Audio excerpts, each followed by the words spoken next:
Next year on Morning Extra, he visited more than 50 countries and wrote a book about it, and he's here with us to share his stories. You're watching Fox Connecticut. We're back here in the cozy indoors, and we're going to hear about a traveler, a world traveler, Mark Murphy. You've probably seen him on TV, watched him on the internet.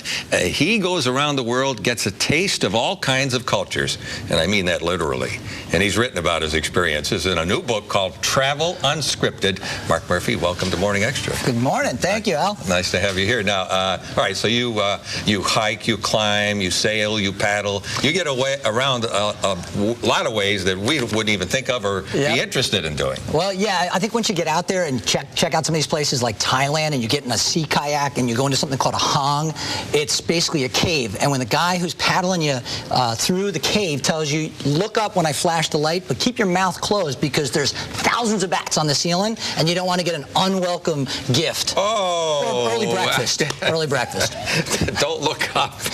Yeah, whatever. No, you can look up. Just keep your mouth closed. Yeah, all right. So, and you travel. How do you pick these places? Do you just throw a dart at a map or something and say, I think I'll go there next? Well, I'll give you an example. I've been talking about Downton Abbey because it's the third season. And so, interesting enough, we worked with Visit Britain to go out to the castle, Highclere Castle, and showcase that. And I was able to interview the Lord and the Lady Carnarvon. I didn't eat anything funky there other than some biscuits and tea. So it was a very refined visit for me. Funky? No, that wasn't. But when I go to Cambodia, you know, baby duck embryo is on the menu. So it's whatever goes. Baby duck embryo. Yeah. That's how I lost 25 pounds. So people don't understand. It's a great weight loss program as well. By the way, we insisted that he leave his bag of creepy crawly snacks out in the green room because we don't want to, gross you out. If you will. For everybody on the set, there's some worms in there that they can have if they get hungry after the show.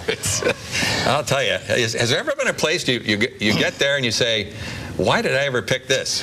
All right, so I was in Moscow, and Moscow is a great jumping-off point to cruise the rivers of Russia, and you go from Moscow to St. Petersburg. Great trip. But Moscow itself, it seems that, you know what, unless you bring a U.S. Mint truck, you can't afford to go there because just to have a few drinks and a little sushi could run you $300 or $400. Oh. So massive sticker shock makes New York City look cheap. Now, have there been places, I imagine some of these exotic places in a jungle somewhere, have you ever run into cannibals or close calls like that? Interesting you say that. Not cannibals, but I ran into a shaman in Ecuador in the Amazon. And that shaman is basically the doctor for the village. And it's a little tiny village, doesn't speak any English. Like which doctor? Well, that's kind of what they say. But I was there and I was able to hang out with him, learn about how he became a shaman, what the training was, which I won't get into, but you had to refrain from sex for 6 months as part of it. Okay, that's one of the things. Well, you just got into it. Okay. All right. What the heck? But the rest of it, we won't get into. All right. How many countries have you visited? Last count, 70 plus.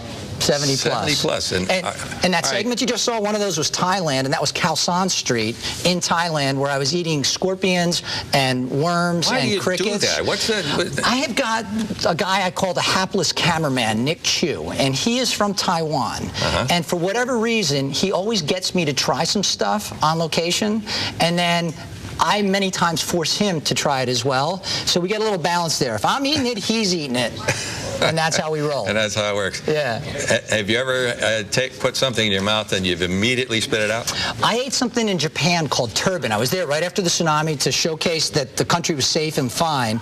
But they had this thing called turban. Think of it as a long shell, a shellfish. And it's this big, long, funky thing. And it looked okay because I've eaten shellfish, no big deal. I put this in my mouth, and it was one of the few times I felt like it was coming back up. Really? So my cameraman... Was it moving? No, it was cooked, but it was disgusting. Have you eaten live things? Oh, yeah, of course. Yeah. Oh, of course. Yeah, of course. All right. And something in your bucket list that you haven't done? Well, there's plenty in the bucket list because it's such a big, big country. I want to get to places like Kenya. I want to get out to places like Istanbul. I've never been to Istanbul. Wonderful, wonderful city, and I hear great things about it. So, yeah, and then just getting back to Asia. I love Asia, especially Southeast Asia. So Myanmar and some of the other developing countries there. All right. You have your book, Travel Unscripted. Yes. And it's brand new, and you're having a book signing training on coming up, right? Yeah, on February 1st from 4 to 6 p.m. I will be at the Book Barn in Niantic, Connecticut. So come. I'll talk travel. I'll answer your travel questions as the best of my ability, and I'll sign a book for you, and you can enjoy some of the crazy adventures. It's a look. Travel Unscripted is look behind the scenes at those crazy adventures. All right. Well, it sounds like a lot of fun. Mark, thanks, Al. It's been fun talking to you. Thank you. I appreciate it. All the best.